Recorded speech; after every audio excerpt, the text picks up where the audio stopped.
کچھ بھی کرتے پھرے؟ یہ میں آپ سے پوچھ سکتی ہوں. پھر یہ اسپیکر صاحب جو ہیں یہ 3 گاڑیاں رکھیں, ڈپٹی اسپیکر جو ہیں وہ 2 گاڑیاں رکھیں. وہ واپس کر دیے گئے. گاڑیوں کا جو ایشو تھا, سن لیجیے. نہیں اب جو گاڑی نہیں آپ حقائق کو ذرا اچھا واپس کر دیا گیا, یہ آپ فرما رہے ہیں واپس کر دیا گیا؟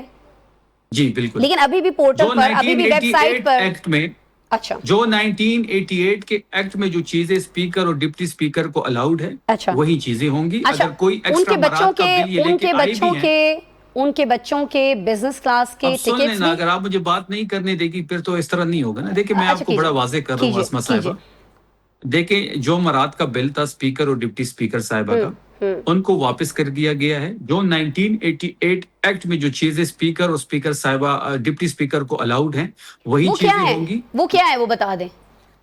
وہ میرے پاس اس وقت ایکٹ تو موجود نہیں ہے, میں ایکٹ لے آؤں گا تو آپ کے سامنے. تو پھر آپ کو یہ کیسے معلوم ہے کہ جو چیزیں اس میں تھیں یہ وہی ہیں؟ ہو سکتا ہے جب آپ کو یہی نہیں معلوم کہ اس میں کیا چیزیں تھیں تو یہ وہ چیزیں میچ کرتی ہیں نہیں کرتی ہیں, آپ کو کیسے پتا ہے شفیع صاحب؟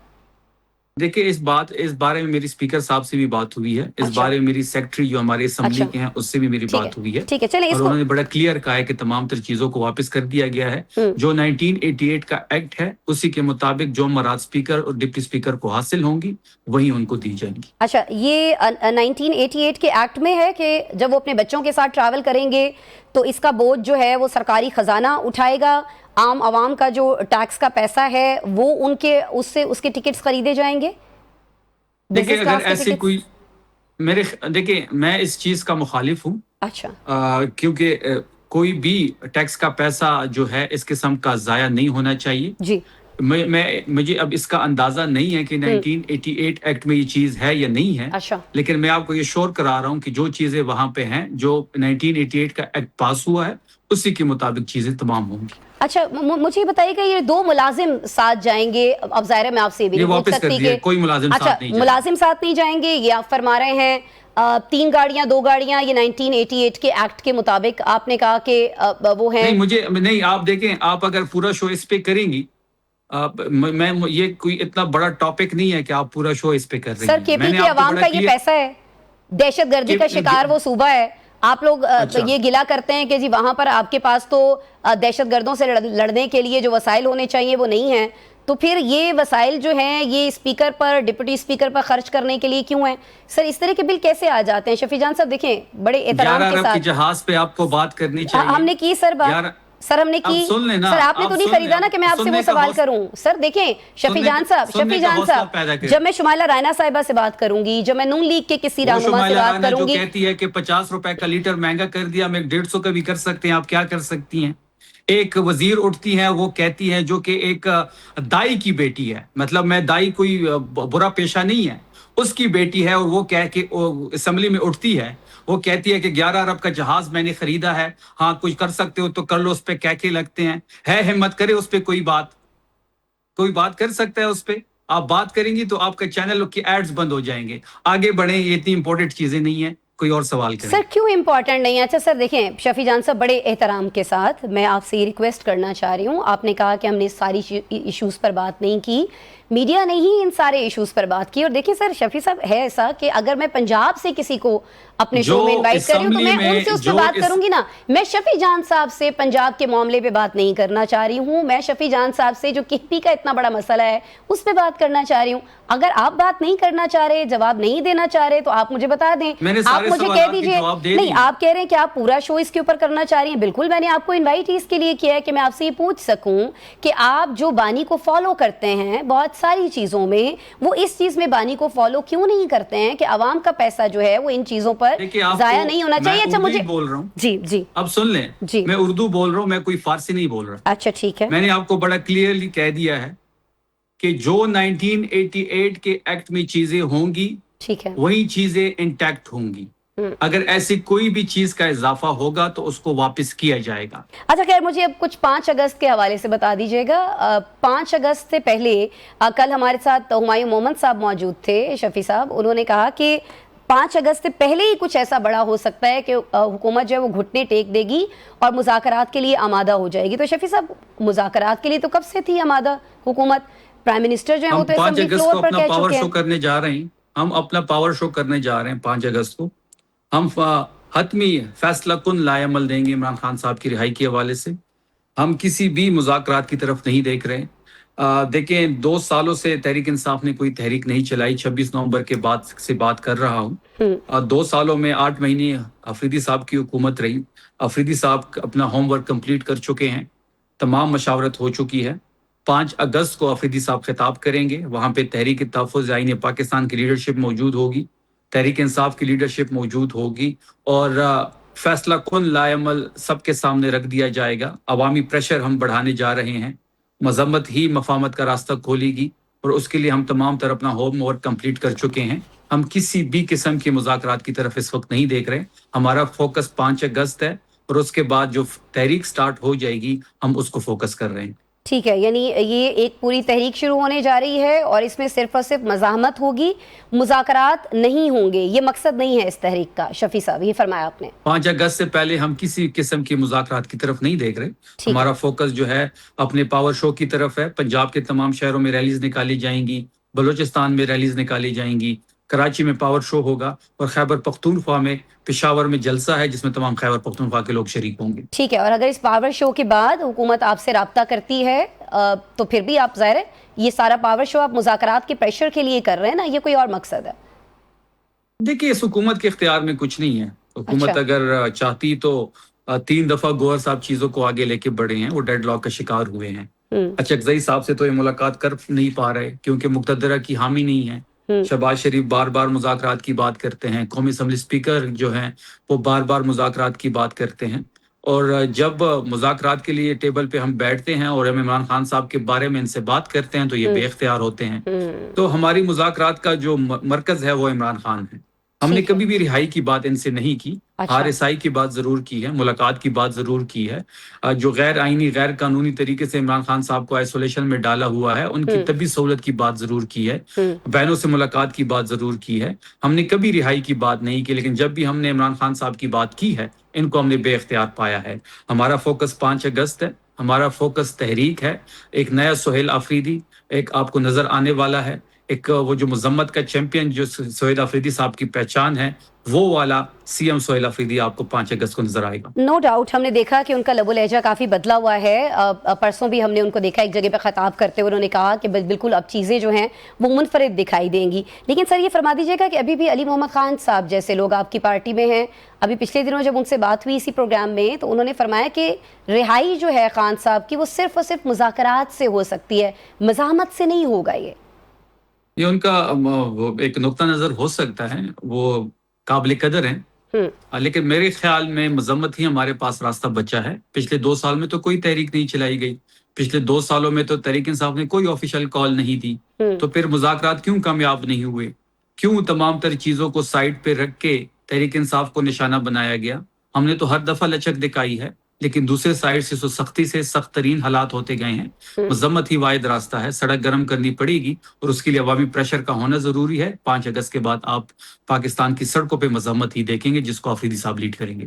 چلیں جی, گڈ لک. اب آپ لوگوں کا احتجاج ہونے جا رہا ہے جس طرح سے آپ نے پلان ہے, وی وش کہ اسی طرح سے چیزیں ہو رہی ہوں. بہت شکریہ شفیع جان صاحب, آپ نے میرے پروگرام کے لیے وقت نکالا. ناظرین پروگرام میں ایک بریک شامل کریں گے, بریک کے بعد ہم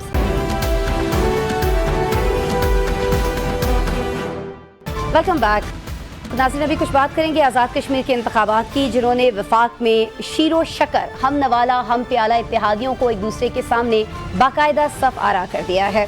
ہم جانتے ہیں کہ میرپور ڈویژن میں انتخابات کے پہلے مرحلے میں پیپلز پارٹی اپنی اتحادی مسلم لیگ نواز پر دھاندلی کے الزامات عائد کر رہی ہے.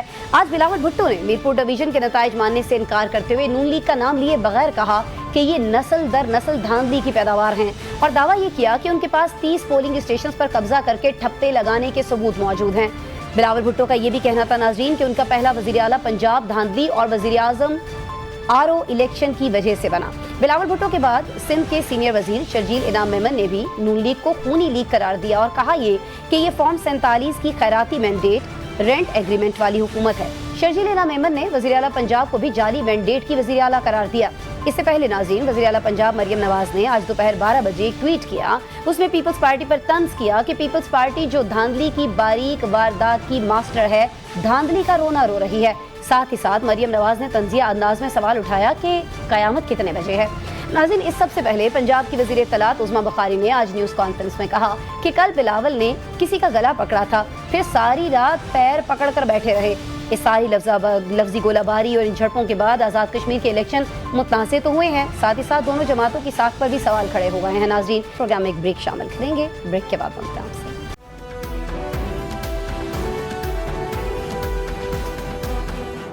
Welcome back. قادر خان مندوخیل صاحب، بہت شکریہ سر، پہلے تو آپ نے وقت نکالا۔ سر میں چاہوں گی کہ میں نے اپنے ابتدائیے میں ایک ٹویٹ کا ذکر کیا جو مریم نواز صاحبہ کی طرف سے کیا گیا، پھر جو عظمیٰ بخاری صاحبہ نے آج سخت الفاظ استعمال کیے ہیں پاکستان پیپلز پارٹی کو لے کر، اس پر سر پہلے آپ کے کامنٹس۔ جی بہت شکریہ۔ سب سے پہلے عظمیٰ بخاری کا وہ ویڈیو بھی آپ چلا لیں جب یہ پیپلز پارٹی میں تھی، مریم بی بی کے بارے میں کہ بی بی آپ تو کونسلر بھی نہیں بن سکتی ہے، یعنی بلاول بھٹو صاحب کی فارم 47 کی بات وہ عظمیٰ بخاری آج سے 20 سال پہلے وہ کر چکی ہے۔ دوسری بات جو انہوں نے زبان استعمال کی ہے کہ بلاول صاحب پاؤں پکڑ رہے، تو میں پوچھتا ہوں عظمیٰ بخاری سے کہ آپ اور مریم بی بی سارے رات کس کے پاؤں پکڑتے، کس کی جوتے پالش کرتے، یہ بھی ذرا بتا دیتے تاکہ پاکستانی عوام کے سامنے یہ چیز بھی آ جاتے ہیں۔ بلاول جو نہ اس نے ان کے باپ نے 12 سال جیل گزارا ہے، ان کے نانا کو شہید کیا گیا اور ان کے 2 ماموں کو شہید کیا گیا۔ بلاول جو آپ کی طرح بزدل نہیں ہے، نہ آپ کی طرح ہے جو جہاز کے ساتھ آپ کو باندھ کے اور اس ملک سے آپ بھاگے۔ آپ لسانی پارٹی ہو، جو ہم نے پہلے جو غلطی کی 1985 کے الیکشن کا بائیکاٹ کر کے، اس وقت یہ پاکستان کے اوپر مسلط ہوئی ہے مسلم لیگ نون کے صورت میں، جو پہلے جیم نون تھی، اور جنرل جیلانی اور جنرل ضیاء اللہ کی مدد سے، اور انہی پارٹی نے آپ کو یاد ہوگا ماضی میں لاہور ایک بہت بڑے پنڈ کا نام تھا، انہوں نے کراچی میں لسانی فسادات کرایا، فنڈنگ کی، نواز شریف صاحب نے ایم کیو ایم کو پنجابی پختون اتحاد بنایا اور سارے انڈسٹریلسٹ کو بتے کی پرچیاں دے کے یا ان تنظیموں کے ذریعے اور ان کو یہاں سے بگا دیے ہے پنجاب۔ تو میں یہ سمجھ رہا ہوں کہ آپ مسلم لیگ نون کو آپ پاکستان کی پارٹی نہ کو، آپ ایک لسانی پارٹی کو، ماضی میں نواز شریف جاگ پنجابی جاگ کا نعرہ لگا چکا ہے۔ چند دن پہلے مریم نواز نے لاہور میں کھڑی ہو کے یہ کہا کہ میں پنجابی ہوں، بلو بلڈ پنجابی ہوں۔ کشمیر میں کھڑے ہو کے وہ کہتے ہیں میں کشمیری ہوں۔ گھر کا نام جو جاتی عمرہ ہندوستان کے ایک شہر کا نام رکھا ہے، تو ذرا پتہ چلا جائے اس کا شجرہ نکلے ہے کون سے لوگ۔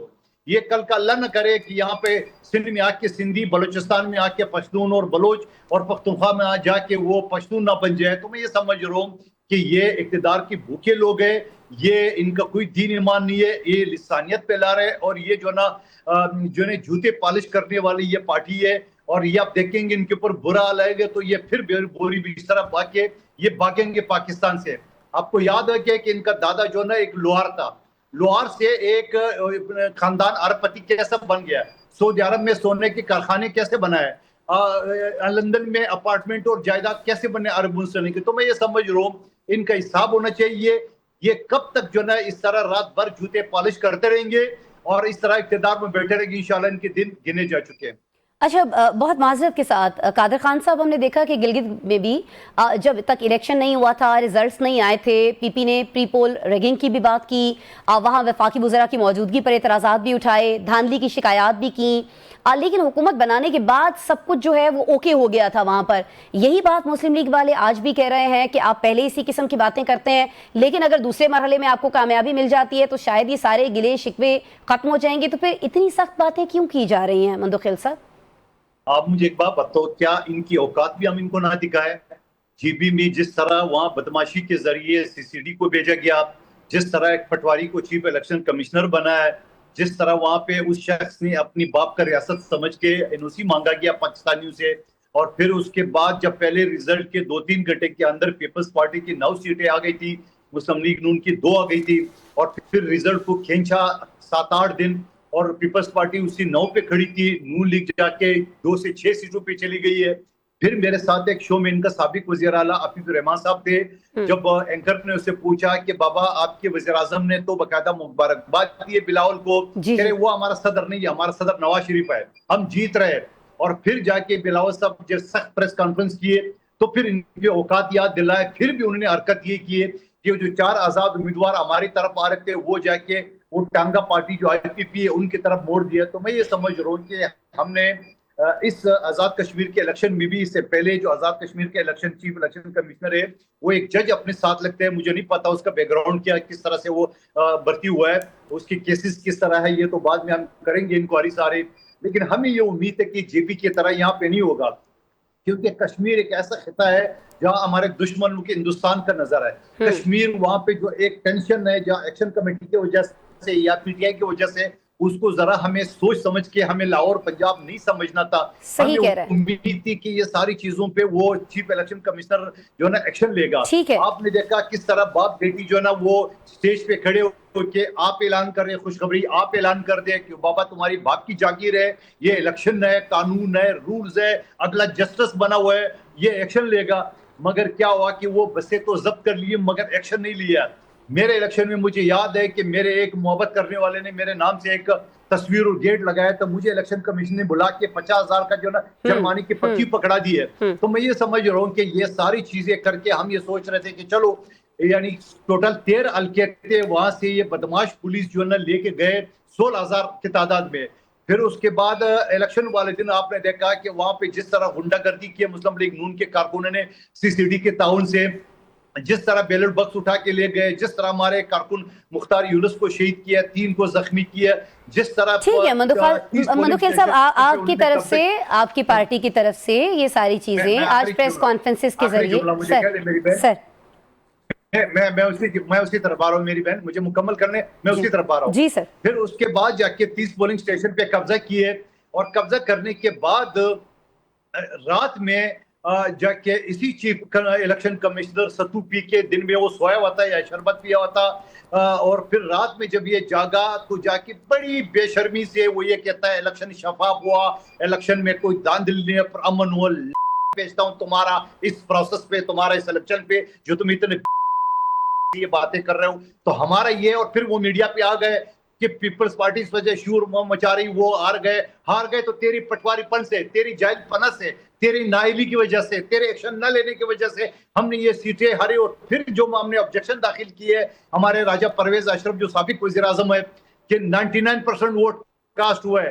ایک پولنگ اسٹیشن میں ٹوٹل ووٹ 358 تھے اور کاسٹ ہوئے 462. تو میں اس بے شرم آدمی سے پوچھنا چاہ رہا ہوں جو جس کے نام کے ساتھ جسٹس لکھا ہو, اس کے کیسز بھی 2 نمبر ہو گئے, یہ جج بھی جعلی طریقے سے بری ہوگا, اس کی جائیداد کی بھی تفتیش ہونی چاہیے کہ یہ جج جو اتنا پٹوارے, اتنا غلام بن گیا نون لیگ کا کہ اس کو یہ یاد نہیں ہے کہ یہ کشمیر علاقہ ہے, یہ چل رہا ہے, یہاں پہ حالات خراب ہے. کیا فرق پڑتا ہے کہ جماعت اسلامی کو حکومت دیا جائے یا جے یو آئی کو دیا جائے یا پی ٹی آئی کو دیا جائے. تو میں یہ سمجھ رہا ہوں ان ساری چیزوں کا. پھر یہ جو رانا ثناءاللہ اور یہ ملک کا جو بدقسمتی سے بزدل وزیر دفاع بیٹھے ہوئے, جو ہندوستان کے ساتھ جنگ میں وہ پتہ نہیں کس نہر میں نہا رہا تھا چٹی پہن کے, پورا دنیا میں جو سفارتکاری کر رہا تھا وزیر دفاع کی حیثیت سے, وزیر خارجہ کی حیثیت سے, وزیر اطلاعات کی وجہ سے وہ بلاول بھٹو کر رہا تھا. فیلڈ مارشل جو نا فوجیوں کے ساتھ بارڈر پہ تھا, ہمارے کمانڈر فوجیوں کے ساتھ تھے. یہ بزدل پتہ نہیں کس نہر میں چھپا ہوا تھا اور کہتا ہے میں وزیر دفاع ہوں.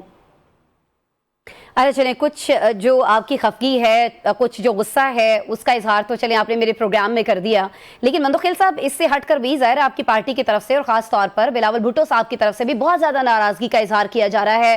فارم 47 کی حکومت کہا جا رہا ہے, خون لیگ کہا جا رہا ہے, رینٹ ایگریمنٹ حکومت کہا جا رہا ہے.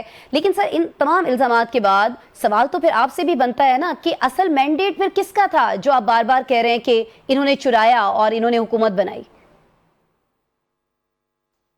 مینڈیٹ بلوچستان میں پیپلز پارٹی کا تھا, سندھ میں پیپلز پارٹی کا تھا, پہلے سے کراچی میں پیپلز پارٹی کا تھا, پنجاب میں سینٹرل پنجاب میں پی ٹی آئی کا تھا, جنوبی پنجاب میں پیپلز پارٹی کا تھا, پختونخوا میں مکس تھا پی ٹی آئی اور پیپلز پارٹی جو آئی. تو یہ 2 نمبر طریقے سے آیا. میں نے کہنا ہے کہ آپ نے جو کہا کہ یہ 2 نمبر فارم 47, میں کہتا ہوں یہ لسانی پارٹی بھی ہے. ماضی میں جاگ پنجابی جاگ کا نعرہ لگایا, مریم کہتی میں پنجابی ہوں, کشمیر میں جا کے کشمیری بن جاتے. تو میں یہ سمجھ رہا ہوں کہ اس پارٹی سے جتنا جلدی جان چھوڑا سکے بہتر ہے. میں تو پچھلے اسمبلی کا بھی حصہ تھا, پچھلے اسمبلی میں بھی ان کے کرتوت کے اوپر میں بات کرتا تھا. مریم بھی ناراض ہو گئی اور میرے قیادت سے میری شکایت کر دیے. تو میں یہ سمجھ رہا ہوں کہ اس پارٹی سے جتنا جلدی جان چھوڑا سکے زیادہ بہتر ہے. ہاں لیکن یہ ساری چیزوں کو ایک چیز یہ بھی دیکھنا ہے کہ کیا ہم جو ڈاکٹر طارق فضل چودھری نے کہا کہ 28ویں ترمیم اگر سیدھے طریقے سے